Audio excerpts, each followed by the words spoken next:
Muy bien, amados hermanos, quiero invitarles a que abran sus Biblias en el libro de Romanos, capítulo 10, y voy a leer para ustedes desde el versículo 4 hasta el versículo 13.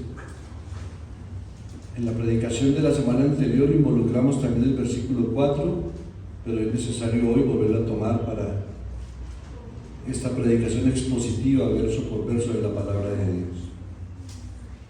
Dice así la palabra del Señor: porque el fin de la ley es Cristo para justicia a todo aquel que cree. Porque la justicia que es por la ley, Moisés escribe así: el hombre que haga estas cosas vivirá por ellas. Pero la justicia que es por la fe dice así: no digas en tu corazón quién subirá al cielo, esto es para traer abajo a Cristo, o quién descenderá al abismo, esto es para hacer subir a Cristo de entre los muertos. Mas ¿qué dice? Cerca de ti está la palabra, en tu boca y en tu corazón. Esta es la palabra de fe que predicamos, que si confesares con tu boca que Jesús es el Señor, y creyeres en tu corazón que Dios le levantó de los muertos, serás salvo. Porque con el corazón se cree para justicia, pero con la boca se confiesa para salvación. Pues la Escritura dice: todo aquel que en él creyere no será avergonzado, porque no hay diferencia entre judío y griego, pues el mismo que es Señor de todos es rico para con todos los que le invocan, porque todo aquel que invocare el nombre del Señor será salvo. Amén. Creo que el mejor título para este sermón está en ese versículo final que dice: porque todo aquel que invocare el nombre del Señor será salvo. Invoca al Señor para tu salvación. En el sermón anterior concluimos que Cristo es el fin de la ley, pero tuvimos que explicar, y hoy vamos a ampliar un poco, qué significa la palabra fin, porque se podría interpretar como que ya todo terminó para la ley, pero veíamos que no es así, que cuando decimos que Cristo es el fin de la ley, significa que Cristo era la meta de la ley, el propósito de la ley, la intención de la ley, el significado y la sustancia de la ley. Porque si fuera el fin de la ley, entonces, como el apóstol Pablo en el capítulo 3, versículo 31 de Romanos dice: luego por la ley, luego por la fe invalidamos la ley, en ninguna manera, sino que confirmamos la ley. Asimismo el apóstol en Romanos capítulo 7, versículo 7 pregunta: ¿qué diremos pues? ¿La ley es pecado? En ninguna manera. Pero yo no conocía el pecado sino por la ley, porque tampoco conociera la codicia si la ley no dijera: no codiciarás. Ahí vemos claramente el propósito de la ley, que era revelar el pecado en cada uno de nosotros. Pero Pablo sigue insistiendo en este punto en Romanos capítulo 5, versículo 20, que dice: pero la ley se introdujo para que el pecado abundase, mas cuando el pecado abundó, sobreabundó la gracia. Y muchos preguntarán: ¿cómo así que la ley hace abundar el pecado? No es que la ley produzca más pecado en usted. Lo que la ley está haciendo es que le muestra y le revela la abundancia del pecado que hay en nosotros. Es un revelador. Revela cuánta maldad hay en el corazón del ser humano. Ya sea que se traduzca como fin o como meta, notemos lo siguiente, que hay en el versículo 4 una porción o un agregado como requisito. Y dice: a todo aquel que cree. Porque el fin de la ley es Cristo para justicia. ¿A quiénes? A todo aquel que cree. Lo cual implica que solamente para el creyente, Cristo es el fin de la ley para justicia. Para los incrédulos, según lo vemos en el versículo 3, todavía están muy ocupados siguiendo la ley para justicia, a pesar de que este método nunca funcionará. Y me impacta mucho el evento de que la lectura de hoy de Gálatas estaba diciendo exactamente lo mismo. La lectura que correspondía hoy en el capítulo 3 nos habla de que la ley no puede salvar. La ley lo que hace es revelar la maldad, y la ley es nuestro ayo que nos lleva a Cristo. Ese es el propósito, ese es el fin, esa es la meta de la ley. Ya hecha esta breve introducción, vamos entonces a desarrollar los versículos del 4 al 13 en dos partes. La primera parte sería del versículo 4 al versículo 8, donde podemos apreciar claramente que hay un contraste entre la justicia de Dios y nuestros intentos de justicia. Y la segunda parte iría del versículo 9 al versículo 13, donde podemos ver cómo es obtenida la justicia de Dios para nosotros por medio de la fe. Vamos entonces a la primera parte, el contraste entre la justicia de Dios y nuestros intentos de justicia. La frase "porque el fin de la ley es Cristo", ya explicamos que para los que creen, Jesús es el fin, la meta, el propósito y la sustancia de la ley. Y para el creyente es en el sentido de que nuestra obediencia a la ley ya no es el fundamento de nuestra relación con Dios. La ley no ha llegado a un fin en el sentido de que ya no refleje el estándar de Dios para con nosotros, y que tampoco refleje nuestra necesidad de un Salvador. La ley siempre nos seguirá mostrando el carácter moral y espiritual de Dios y el estándar que Dios exige. Pero como nosotros no lo podíamos cumplir, pero Cristo lo cumplió por nosotros, por eso podemos nosotros ahora deleitarnos en la ley de Dios. Es en ese sentido que la ley, el tratar de obedecer la ley, no es nuestro fundamento para la relación con Dios, sino es Cristo mismo el que nos ha reconciliado con Dios, el que ha cumplido la ley por nosotros y el que nos ha dado los medios de gracia para que podamos amar, apreciar y caminar en esa preciosa ley. Pero el versículo 5 dice que el hombre que haga estas cosas vivirá por ellas, refiriéndose a la práctica de la ley de Dios desde la perspectiva de la justicia por la ley de Moisés. Y aquí el apóstol Pablo está haciendo énfasis, o está tomando ese texto de Levítico capítulo 18 versículo 5. Vamos allá un momento.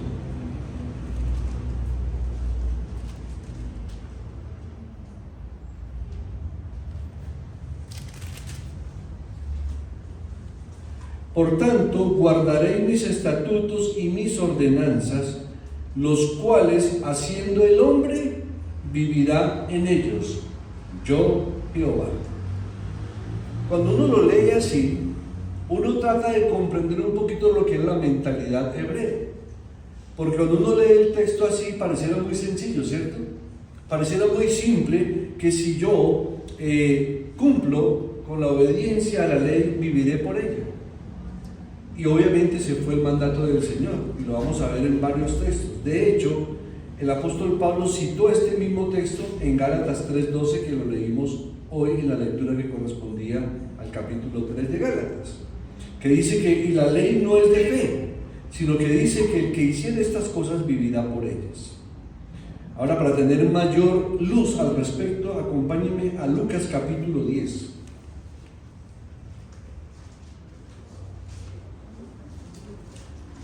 Capítulo 10, y yo leo para ustedes del versículo 25 al versículo 28. Dice: y he aquí un intérprete de la ley se levantó y dijo para probarle a Cristo: Maestro, ¿haciendo qué cosa heredaré la vida eterna? Y él le dijo: ¿qué está escrito en la ley? ¿Cómo lees?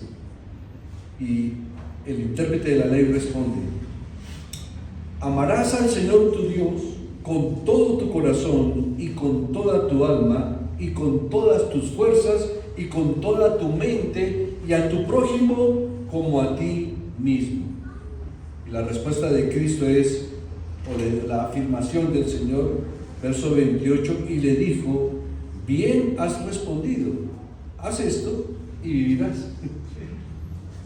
Entonces suena como muy simple, como muy sencillo, pero la pregunta es, ¿quién de nosotros ha podido amar a Dios con todo el corazón, con toda el alma, con todas nuestras fuerzas, con toda nuestra mente, y a nuestro prójimo como a nosotros mismos? ¿Quién lo ha cumplido? Nadie.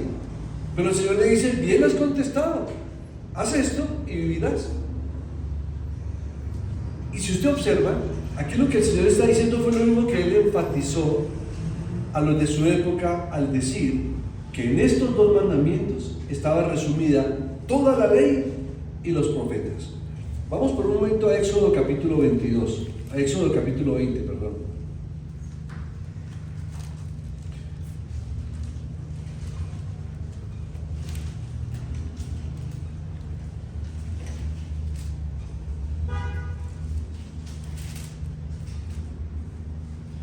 Cuando leemos aquí en Mateo,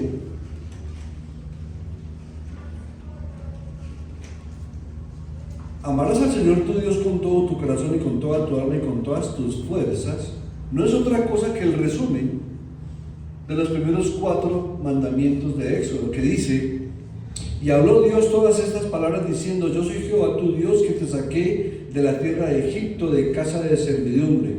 Mandamiento número 1: no tendrás dioses ajenos delante de mí. Segundo: no te harás imagen ni ninguna semejanza de lo que esté arriba en el cielo, ni abajo en la tierra, ni en las aguas debajo de la tierra. No te inclinarás a ellas ni las honrarás, porque yo soy Jehová tu Dios, fuerte y celoso, que visito la maldad de los padres sobre los hijos hasta la 3ª y 4ª generación de los que me aborrecen, y hago misericordia a millares, a los que me aman y guardan mis mandamientos. Tercer mandamiento: no tomarás el nombre de Jehová tu Dios en vano, porque no dará por inocente Jehová al que tomare su nombre en vano.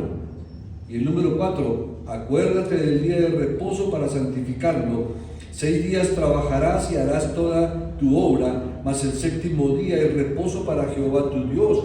No hagas en él obra alguna, ni tú, ni tu hijo, ni tu hija, ni tu siervo, ni tu criada, ni tu bestia, ni tu extranjero que está dentro de tus puertas, porque en 6 días hizo Jehová los cielos y la tierra, el mar y todas las cosas que en ellos hay, y reposó en el 7º día. Por tanto Jehová bendijo el día de reposo y lo santificó. Si quieres saber cómo amar al Señor con todas nuestras fuerzas, hay que cumplir con todo esto. Pero sin Cristo, hermanos, es imposible. Y luego dice: y amarás a tu prójimo como a ti mismo. Amarás a tu prójimo como a ti mismo. Y si usted quiere ver dónde está el amor al prójimo, entonces vamos con el 5º mandamiento. Honra a tu padre y a tu madre para que tus días se alarguen en la tierra que Jehová tu Dios te da. Y preguntamos: ¿hemos honrado a nuestros padres siempre o los hemos deshonrado varias veces? 6, no matarás. 7, no cometerás adulterio. 8, no hurtarás. 9, no hablarás contra tu prójimo falso testimonio. Y 10, no codiciarás la casa de tu prójimo, no codiciarás la mujer de tu prójimo, ni su siervo, ni su criada, ni su buey, ni su asno, ni cosa alguna de tu prójimo. ¿Recuerdan el joven rico que se acercó al Señor y le dijo: maestro bueno, ¿qué debo hacer para heredar el reino de los cielos? Y el Señor le pregunta: ¿por qué me llamas bueno? Bueno no hay sino Dios. Y entonces el Señor le dijo: bueno, honra a tu padre y a tu madre, no matar, no adulterar. Señor, todo eso lo he hecho desde mi juventud. Y el Señor le dice: una cosa te falta.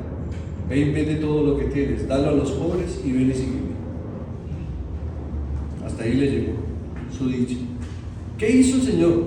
Le demostró simplemente que él no amaba a Dios, que su Dios era la riqueza, el dinero, y no estaba dispuesto a sacrificar eso. O sea, pudo haber cumplido con todos los mandamientos que tenían que ver con amor al prójimo, pero no con los primeros 4 mandamientos de la ley de Dios. Ahí quedó claro que su corazón, el Dios de su corazón era el dinero y no el Dios de Israel. Entonces aquí tenemos que comprender lo que el apóstol Pablo está diciendo, porque a la luz de las Escrituras, cuando uno lee estos textos, pareciera, como lo voy a mencionar nuevamente más adelante, que era un mandato sencillo: haz estas cosas y vivirás por ellas. Pero si eso fuera así, entonces ¿para qué vino Cristo? Si todo hombre pudiese cumplir esa ley por sus propias fuerzas y vivir por ellas, ¿para qué? ¿Para qué Cristo? ¿Para qué un Salvador? No, la ley es santa y es pura y es buena y nos lleva a Cristo. Es como si uno dijera: voy a encontrar la vida por medio de la ley, pero para ello entonces yo debería de cumplir la ley y cumplirla de manera completa y perfecta, sin violar ni uno solo de los mandamientos más pequeños, y por lo tanto tengo que vivir por ello.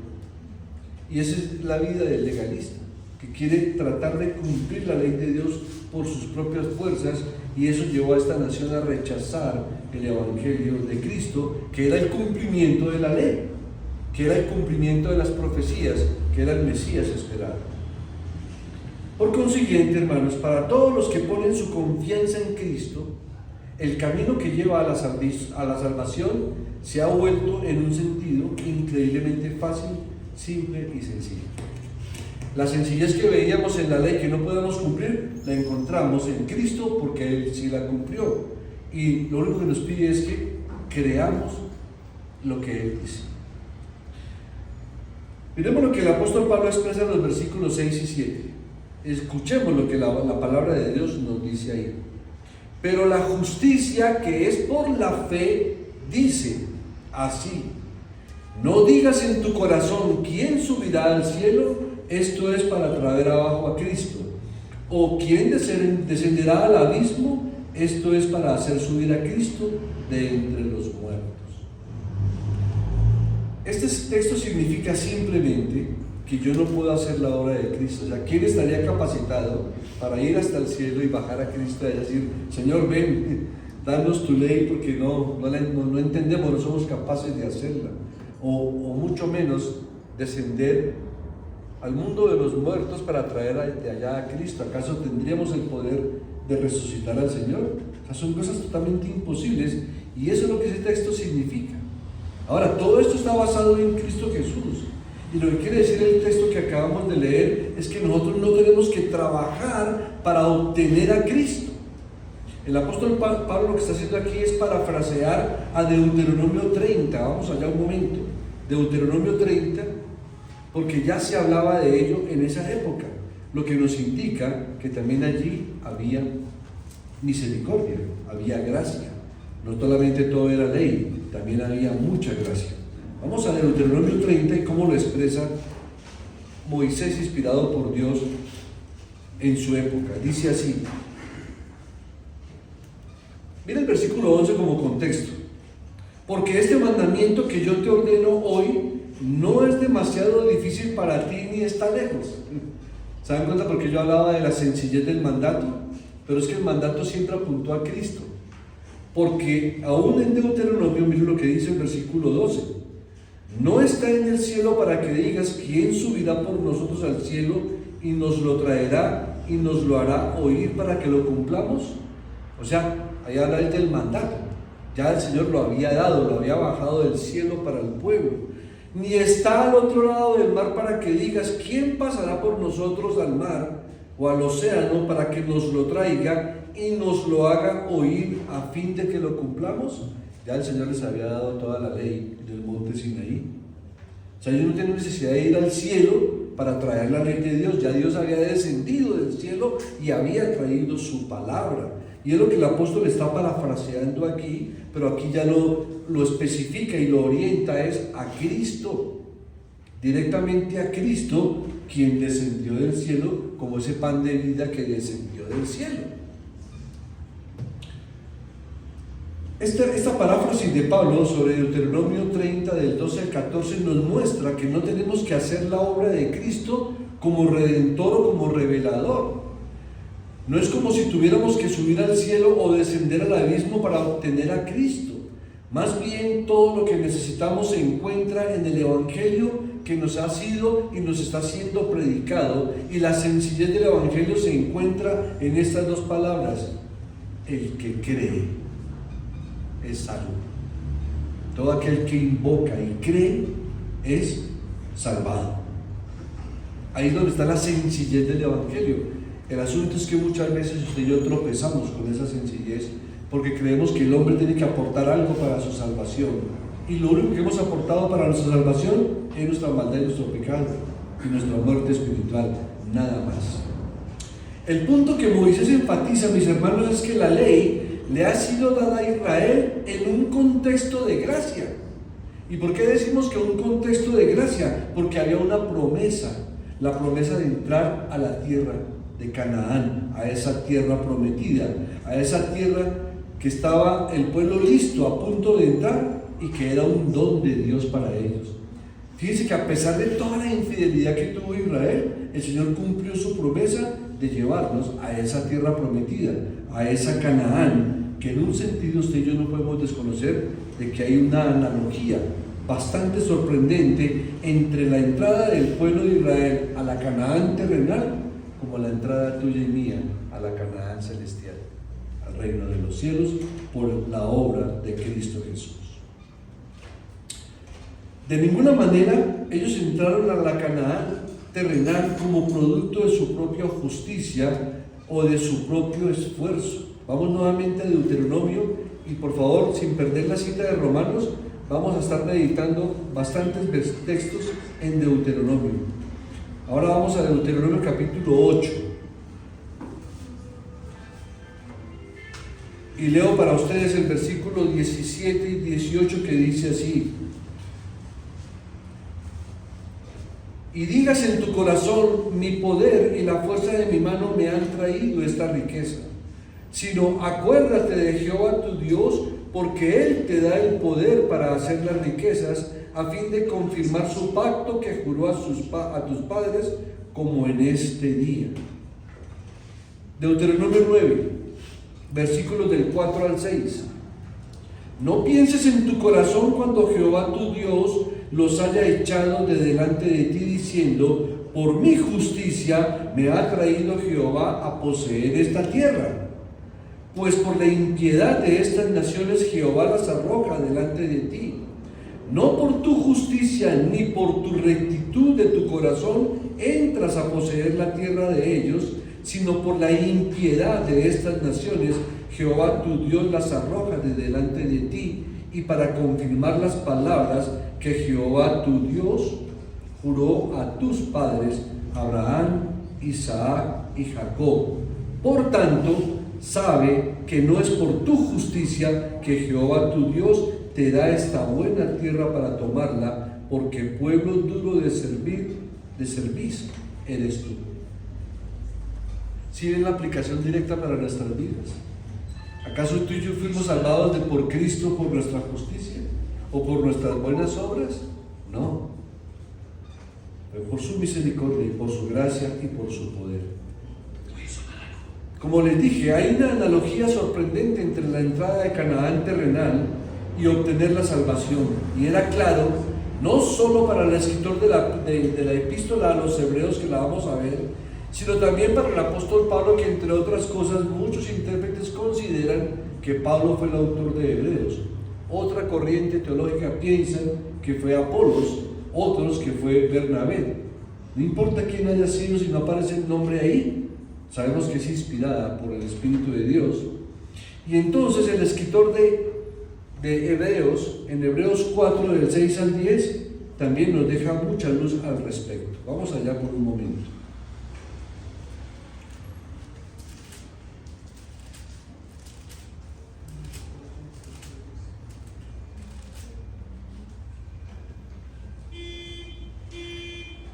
Por lo tanto, puesto que falta que algunos entren en él, y aquellos a quienes primero se les anunció la buena nueva no entraron por causa de desobediencia, otra vez determina un día, hoy, diciendo después de tanto tiempo por medio de David, como se dijo: si oyereis hoy su voz, no endurezcáis vuestros corazones. Recordemos, hermanos, que aquí está hablando de los que no entraron por desobediencia a la tierra de Canaán y los que entraron por obediencia a la tierra de Canaán. Así pasa con el cristiano. Hay creyentes, yo diría nominales, que piensan que porque invocan a Cristo pero de labios para afuera y dicen ser cristianos pero desobedecen a Dios en todos sus mandamientos, vamos a poder entrar con esa libertad a la tierra prometida celestial, y no es así, hermano. Se demanda obediencia al creyente, se demanda el uso de los medios de gracia para estar cerca del Señor. Se nos demanda no apartarnos de Cristo, porque separados de Él nada podemos hacer. Pero el mismo texto de Romanos nos lo dice, que la justicia que es por la fe, por creer, por confiar en la obra de Cristo, y ha sido como el tema de todo, hasta del estudio bíblico de esta mañana, de la meditación de la palabra de Dios en Gálatas, aún de los himnos que hemos cantado, todo tiene que ver es con Cristo, y la justicia que es por la fe es la que nos salva. Justificados pues por la fe, tenemos paz para con Dios. Y recordemos que el tema central de toda la carta a los romanos habla de la justificación por la fe. Ese es el tema central de toda la carta, y Pablo lo sigue sustentando verso a verso. Pero miremos qué dice el versículo 8. ¿Mas qué dice? Cerca de ti está la palabra en tu boca y en tu corazón, y esta es la palabra de fe que predicamos. Nuevamente el apóstol Pablo toma como testigo fiel de la palabra de Dios el texto de Deuteronomio, en específico el versículo 14 del capítulo 30. Vamos allá.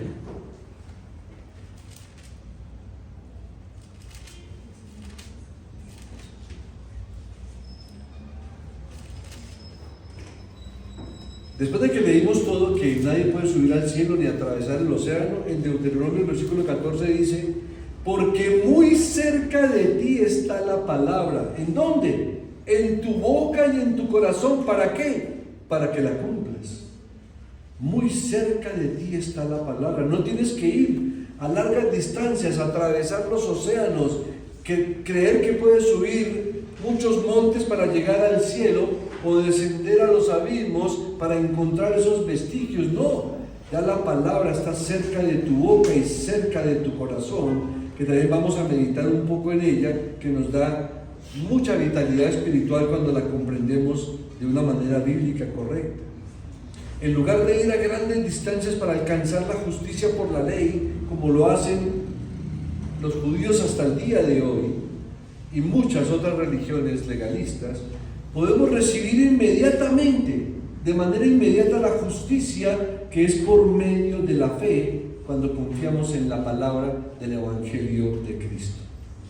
Y el apóstol Pablo continúa citando el término la justicia que es por la fe, y ahí encontramos esa diferencia entre la justicia por la ley y la justicia por la fe.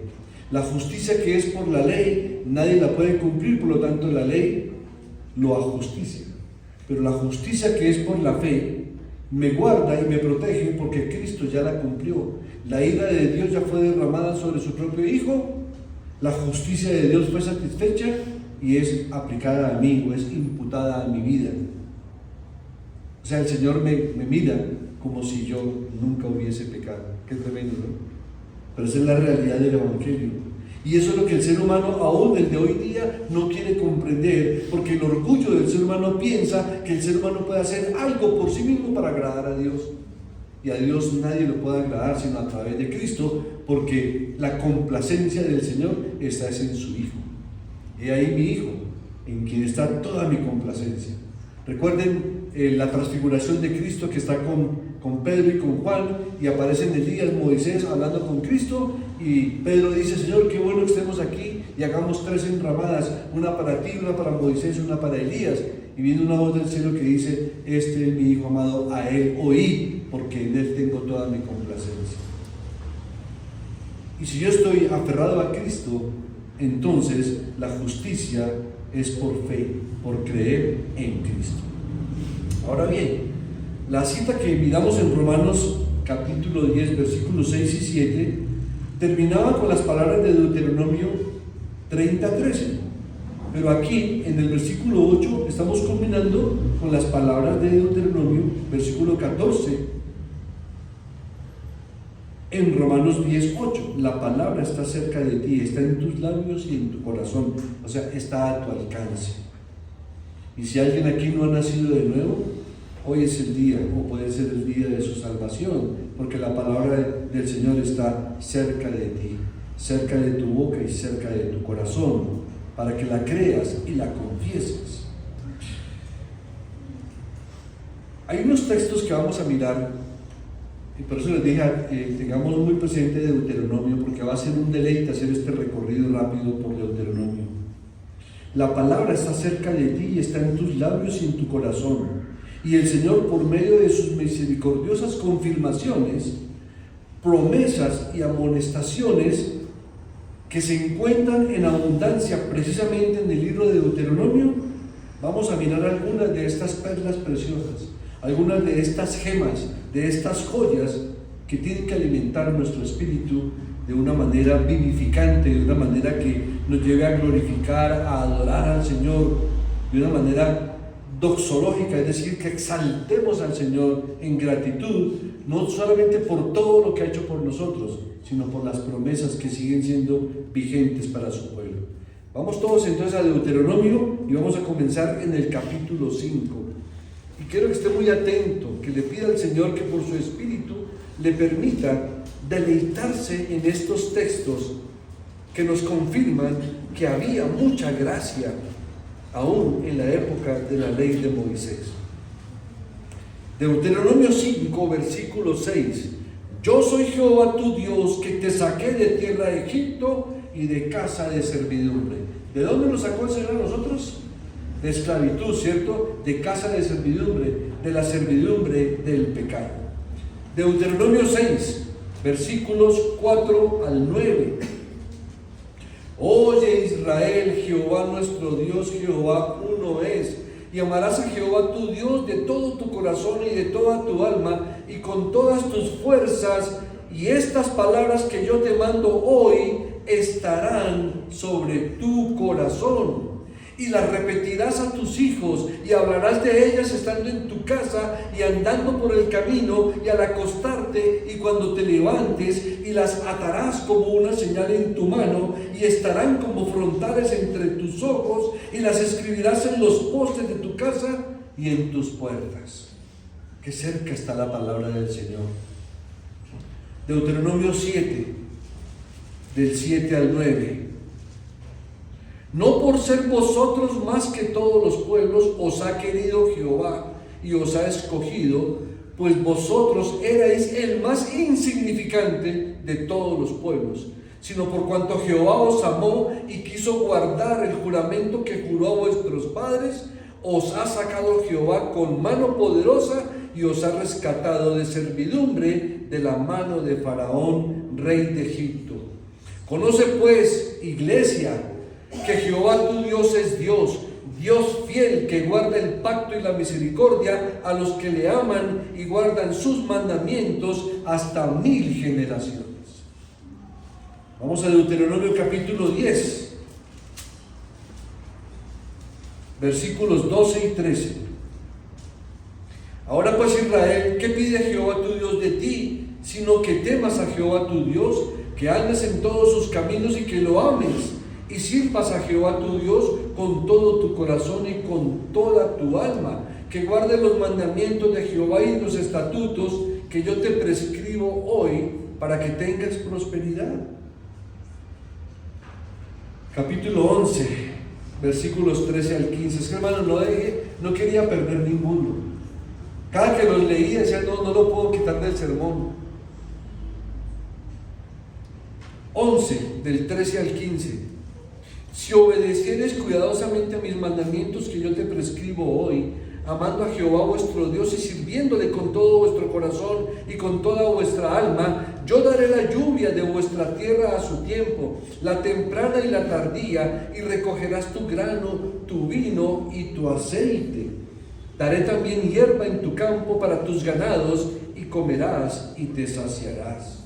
Versículos 22 al 25. Porque si guardares cuidadosamente todos estos mandamientos que yo os prescribo para que los cumpláis, y si amareis a Jehová vuestro Dios andando en todos sus caminos y siguiéndole a él, Jehová también echará de delante de vosotros a todas estas naciones, y desposeeréis naciones grandes y más poderosas que vosotros. Todo lugar que pisare la planta de vuestro pie será vuestro, desde el desierto hasta el Líbano, desde el río Éufrates hasta el mar occidental, será vuestro territorio. Nadie se sostendrá delante de vosotros. Miedo y temor de vosotros pondrá Jehová vuestro Dios sobre toda la tierra que pisareis, como Él os ha dicho.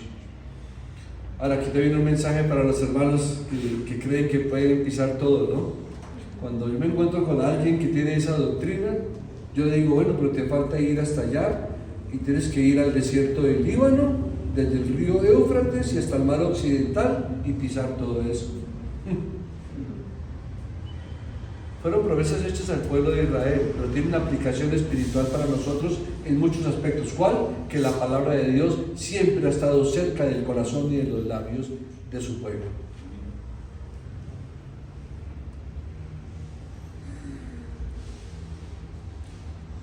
Capítulo 18,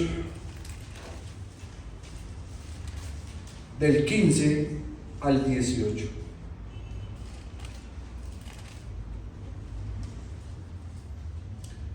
Profeta de en medio de ti, de tus hermanos como yo, te levantará Jehová tu Dios, a él oiréis. Aquí Moisés está profetizando acerca de Cristo. Eso lo sabemos por la explicación que nos da el apóstol Pablo en Hechos el apóstol Pedro en Hechos 3, versículo 22, hasta el capítulo 7, versículo 37. Conforme a todo lo que pediste a Jehová tu Dios en Horeb, el día de la asamblea, diciendo, no vuelva yo a oír la voz de Jehová mi Dios, ni vea yo más este gran fuego para que no muera. Aquí está hablando de cómo Dios se manifestaba con tanto poder que al pueblo le daba temor y terror. Le dijeron a Moisés, hazte cargo tú de hablar con Dios y habla tú con nosotros. En cambio, ahora que vino Cristo y cuando vino el Espíritu en el Pentecostés, nos fue abierto el velo del templo, se rasgó y todos tenemos acceso. Pero para el pueblo de Israel todavía siguen viendo a Moisés bajo el velo, porque estaban ciegos espiritualmente, no pueden ver a Cristo allí. Capítulo 26, versículos del 16 al 19. Ya vamos a culminar el recorrido, ¿sí? Pero cuántas perlas, cuántos diamantes encontramos allí. Jehová tu Dios te manda hoy que cumplas estos estatutos y decretos. Cuida pues de ponerlos por obra con todo tu corazón y con toda tu alma. Has declarado solemnemente hoy que Jehová es tu Dios y que andarás en sus caminos y guardarás sus estatutos, sus mandamientos y sus decretos, y que escucharás su voz. Y Jehová ha declarado hoy que tú eres pueblo suyo, de su exclusiva posesión, como te lo ha prometido, para que guardes todos sus mandamientos, a fin de exaltarte sobre todas las naciones que hizo, para loor y fama y gloria, y para que seas un pueblo santo a Jehová tu Dios, como Él ha dicho. Cuando estábamos cantando el himno que el hermano preguntó, cantamos el himno Jesús es mi Rey soberano. Ahora hagámoslo en pregunta, ¿es Jesús mi Rey soberano? Está diciendo aquí exactamente lo mismo, solamente que en Cristo todo es posible. Sin Cristo nada de esto es posible. Y por último, Deuteronomio 28, no lo vamos a leer porque son 14 versículos, pero quiero que observen lo siguiente. Bendiciones para la obediencia titula esa porción, y hay 14 versículos que hablan de las bendiciones de la obediencia. Pero quiero que observen, hermanos, las consecuencias de la desobediencia, que van desde el versículo 15 hasta el versículo 68. Pero al creyente le gusta mucho, sobre todo con todo respeto lo digo, con amor y cariño, sobre todo al pentecostal, al carismático, se aferran de las 14 que hay aquí, ¿no? Acontecerá que si oyeres atentamente la voz de Jehová para guardar y poner por obra todos sus mandamientos que yo te prescribo hoy, también Jehová tu Dios te exaltará sobre todas las naciones de la tierra. Entonces el Señor me dice, Señor, tú me dijiste que yo soy cabeza y no cola.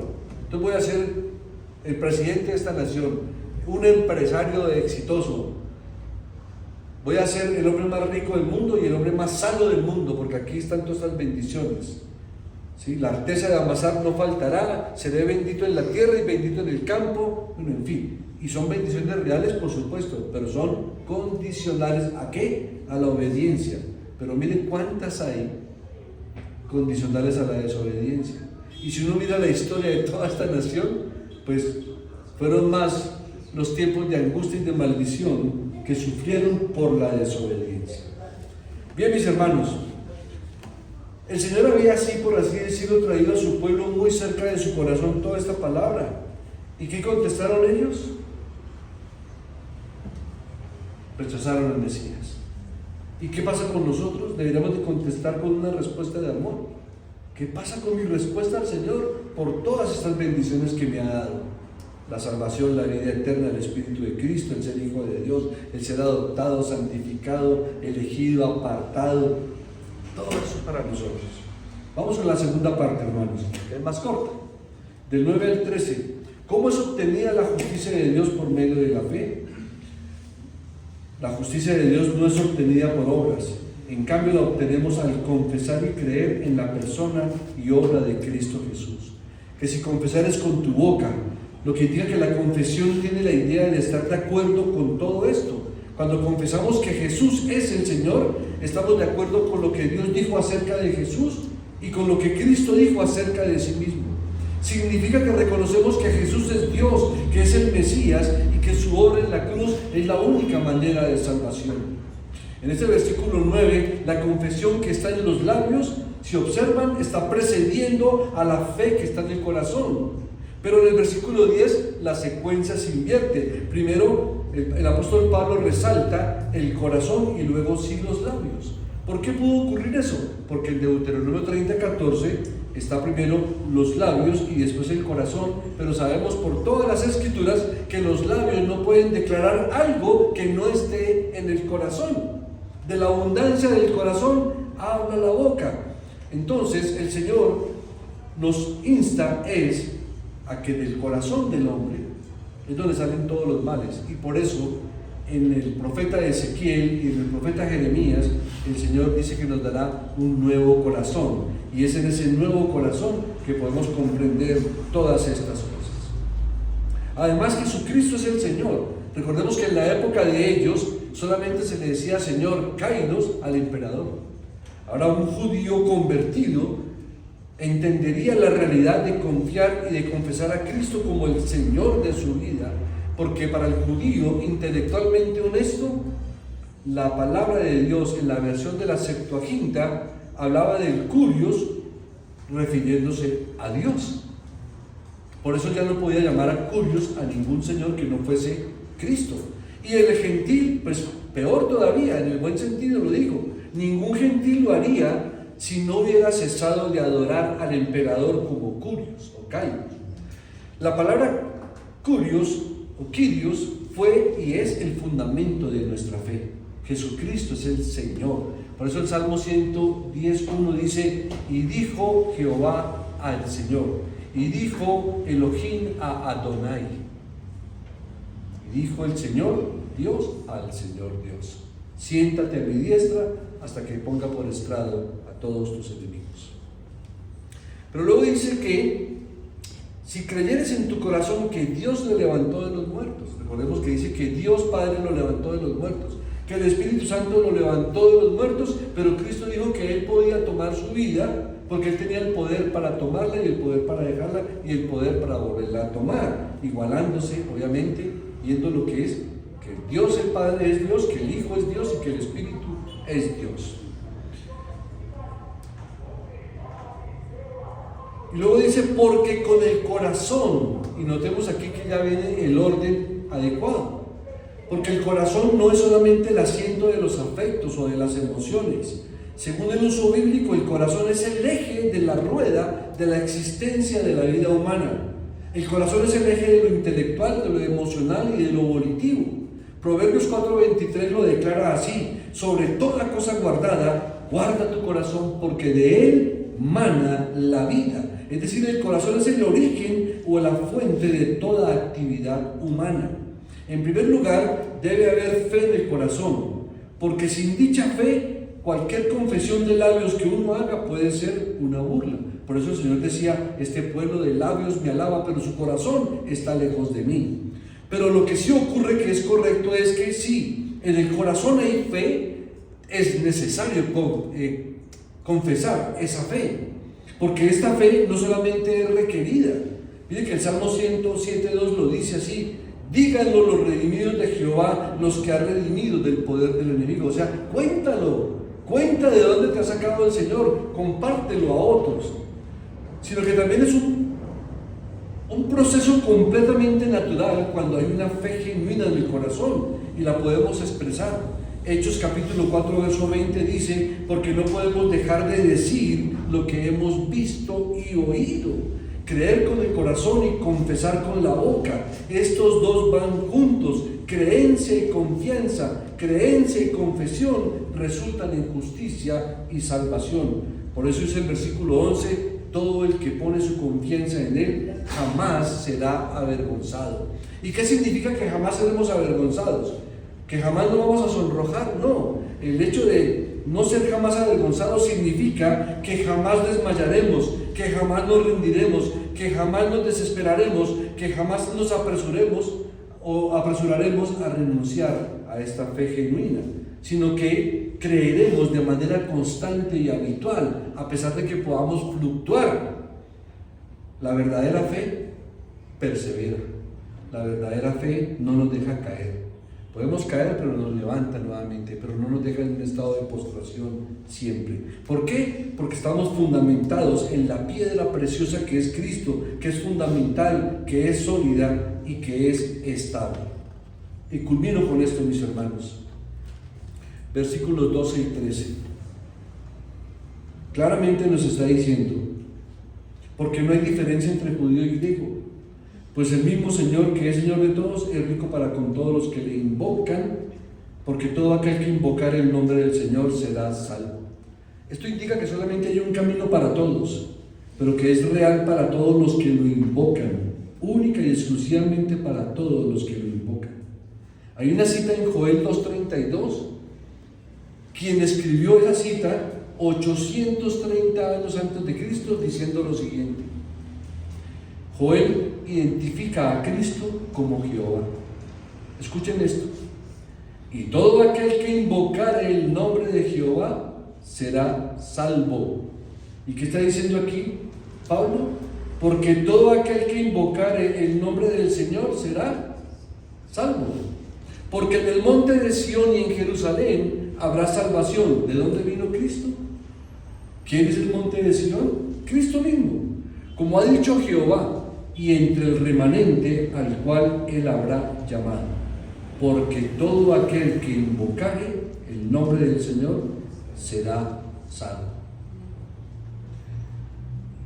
Para aquellos hermanos que han nacido de nuevo, invocar no solamente es mencionar a Cristo. Cuando hay un corazón lleno de fe, invocar significa adorar, orar, glorificar, reconocer, necesitar, para crecer, para ser edificados. Y para el incrédulo, la única invocación que el Señor escucharía de ti es que le invoques y le clames por tu salvación. Amén, hermanos. Oremos. Soberano Dios, gracias una vez más en Cristo Jesús por tu bendita palabra, por esa palabra que nos enseña que la justicia que es por la fe es la que nos salva, por la fe en Cristo, en su obra redentiva, en sus promesas, en su Espíritu y por la obra que ha hecho en nuestras vidas, que nos ha resucitado de los muertos y nos ha trasladado de las tinieblas a la luz admirable. Tu palabra también nos enseña en el Salmo, Señor, invócame en el día de la angustia, yo te oiré y tú me honrarás. Y los creyentes también tenemos días de angustia en los que podemos invocar tu nombre, pero también el incrédulo puede invocar tu nombre, invocando su angustia para salvación. El temor a perder, el temor a ser condenado y el temor a habitar por toda la eternidad en el mismísimo infierno puede llevar a un hombre o a una mujer a clamar, a invocar tu nombre para salvación. Pero a tu iglesia y a tu pueblo, Señor, permítenos invocarte para glorificarte, para honrarte, para alabarte, para adorarte y para reconocerte como nuestro único y verdadero Dios. E invocar el nombre de Cristo para podernos deleitar en tu ley, en tus estatutos, en tus preceptos y amarlos. Y, Señor, invocar el nombre del Señor para ser levantados cuando caemos postrados. Por eso dice tu palabra, diga el débil, fuerte soy, porque estamos fortalecidos en Cristo y en el poder de tu fuerza. Ayúdanos a ser cada día más dependientes de ti, Señor, porque separados de ti, nada podemos hacer. Gracias, mi Cristo, gracias, mi Señor, gracias, Padre, por este sacrificio de Cristo, tu Hijo. Gracias, Espíritu Santo, por revelar y por mostrar y por aplicar la obra de Cristo en nuestras vidas, en nuestras mentes y en nuestros corazones. En Cristo Jesús te damos gracias. Amén.